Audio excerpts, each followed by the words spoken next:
Hey guys, I'm Colonel Guru, and today we're going to take a look at the real great Crossbone Gundam X1. And here we have the mod kit built and out of the packaging, and I'm going to say I have very mixed feelings towards this kit. Now, on one hand, I love the design, I love Crossbone Gundam, but this kit is really tiny and has a lot of small parts that can easily get lost or broken, and it's just, this kit overall has been a mixed bag for me. Taking a close look at it, it's got a lot of details, got lots of little stickers on it, and these stickers were a huge pain in the ass to apply. And a lot of these, I'll show you a sticker sheet in a little bit, I try to apply some of these stickers and then suddenly they'll just fly off and disappear out of nowhere. And I heard there are also water decals as an alternative to this, but even that I heard could have its own problems. But even some of these stickers right now look like they're kind of peeling off as I'm looking at them. And this one on the chest tends to move around a bit, but we gotta have that Crossbone Vanguard logo on the chest. And a nice little feature on the chest is that this can open up to kind of pretend that someone is going in and out of the cockpit area, which is pretty cool. And speaking of that, there actually is a really cool feature where you can actually take out the core fighter. And you just gently pull on this, and out comes the core fighter, and he's has this hollow robot shell.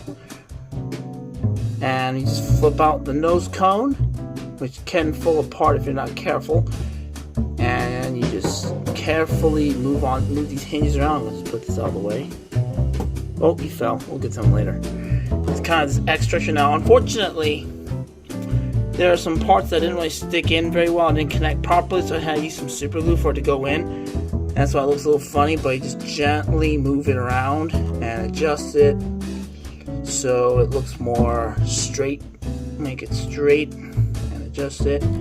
Flip these guns down, and here we have the core fighter. I think it's really cool. It kind of looks like the Colonial Viper from Battlestar Galactica, and it's got lots of little details on it, and it just looks really, really nice. I really like this. And it's got some moving parts, obviously, which we'll get to later for articulation.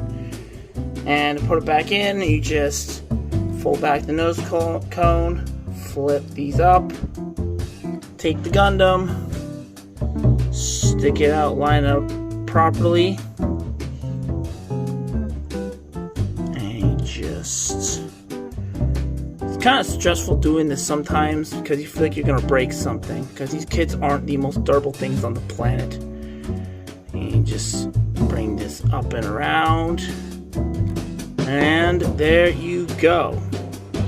And I've been applying all these stickers onto this kit, and just looking at it just makes me nervous that something could fall off or break. And just to show you what I mean, here are the stickers. And as you can see, I haven't applied all of them, but I did as much as I could, and this was the most painful part of the whole assembly process. And I don't know how anyone has the patience to put on all these stickers, but anyone who does, I highly commend you. But moving that aside, let's move on to the accessories. Start things off right at the moment. He's got these open hands, but he also has alternative hands as well. He has a pair of closed fists, which allow for a really cool feature where these things can actually go out and around and over the fist. Easier said than done, actually. And you're probably thinking, what the hell are these? Well, here's where things get really, really interesting. In the manga, this mobile suit had an attack where it can pretty much have these lasers come out and punch other mobile suits in a way, and go for some offensive abilities, and got these effect parts to replicate that. And that was just such a unique little attack it had in the storyline. And here's how he looks with those effects parts, and I think it looks awesome. But along with offense, you also can do this defensively as well. There are these little tips here, and I'm going to do it with the left arm to demonstrate, but if you move this tip here, you can actually replace it with a full-on beam shield. Here it is right here. Now, he can punch you and protect himself at the same time, but it can get a little heavy sometimes. But it can still hold some pretty good poses, which we will get to in a little bit. You also get these weapon holding hands, which are your typical hands where you just split them in half and put weapons in between them so it can hold the weapons. So let's get into those other weapons. You get pretty standard looking beam sabers, which look awesome on this guy. You get a pair of these trigger finger hands, which are designed for holding the Buster gun, which is a very nice looking pirate gun but in a sci-fi setting. I'll just move most aside. It's a very nice detailed little weapon, and even got a sticker on there, but you do gotta be careful because this ring thing was actually snapped off while I was doing photography with it one time, and while filming too, I had to glue this back on. So that was pretty frustrating. But anyway, he can hold it. I'll just put it on his other hand here. He can hold it in this hand like so. You also get the Beam Zamper, which is an awesome variant of the Beam Saber, and this can also combine with the gun. This folds down. Flip this up. Remove the beam effect, and then you just flip this up like so, I believe like this, and then you attach the two pieces together like so. Actually no, it goes like this. Never mind. There you go. And there you go, I'm holding the Zam Buster, and I think that was pretty cool. You also have weapon storage for these two weapons, which I think is very nice, but I think it looks a little ridiculous on this guy considering how small he is. If you turn the kit around, you actually have these little things at the back of the shins, and you can actually pull them out, but you gotta be really careful, obviously. Don't want to break them. There's one. You gotta be very cautious with this kit. I always feel like I'm gonna break something. Alright, they both came out. Those removed pieces are actually handles which you can attach these two blades onto, which we'll do right now. Now that looks really cool, but I don't know how practical that would be compared to using beam sabers, but I don't know, it makes me think of the progressive knives from Evangelion. You can even stick the blades at the bottom of the feet, which just looks absolutely crazy.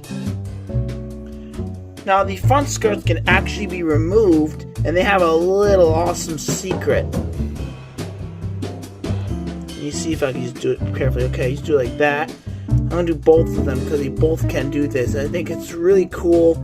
It's a cool idea, but the execution has a lot to be desired. But I'll show you what I mean. Oh, and he fell.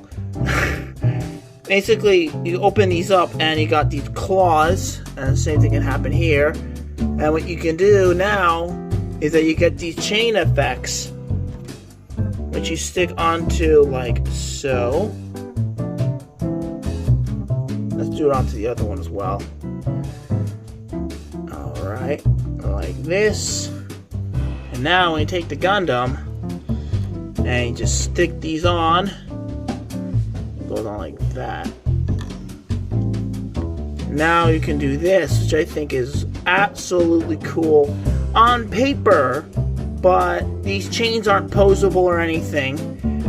But basically, the Gundam can shoot these things out to latch onto a mobile suit and then reel them in and then strike them down with one of the beam sabers. And that is such an awesome thing that this Gundam can do in the manga, and this is also an attack that this thing can also do throughout the Super Robot Wars games. And I think it's really cool, but unfortunately these chains aren't posable and they're just this flexible, kind of flexible plastic, but I won't really bend it too much because that would probably break it and you wouldn't want to break this kit at all.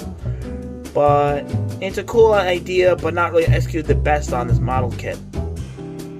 And here's how he looks with the cloth on, and I think it looks really cool, but the process of putting it on was actually very tricky, especially with all the fragile parts. And I don't really recommend doing this too often unless you're planning on displaying the Gundam like this. And now for the model kit's articulation. The head is on a ball joint. The mouth can actually open and close. I don't know if you can see that.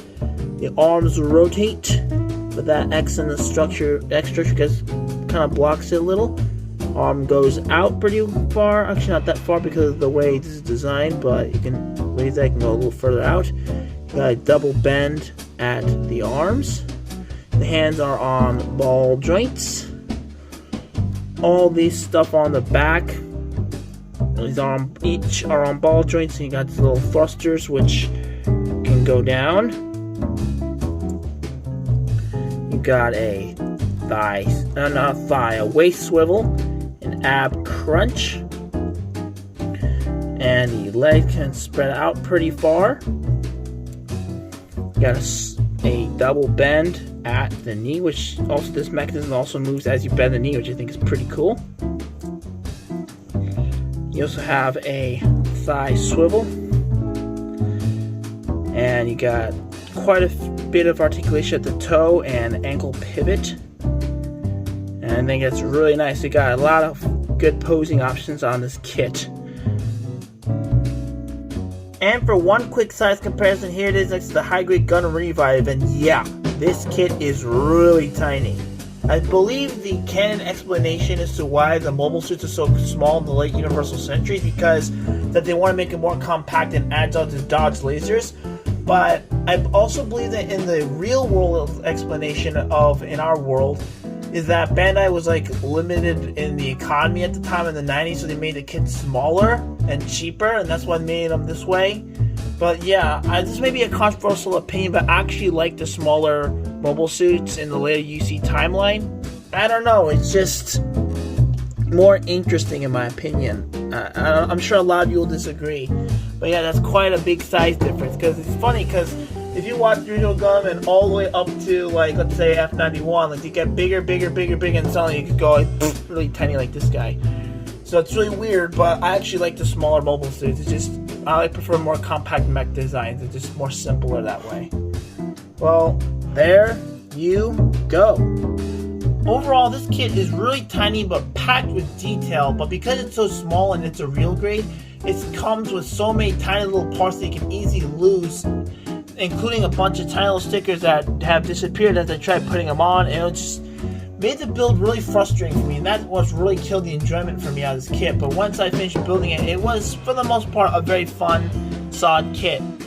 And do I recommend this guy? If you're a fan of Crossbone Gundam, absolutely. This is a must-own kit. But otherwise, it's up to you. Because some people love this kit, some people hate it. And I'm kind of mixed with this kit. Which is why I'm giving it the double fist bump. If you enjoyed this video, please leave a like, comment, subscribe, and turn on the notification button. Thank you for watching. I'll see you on the flip side.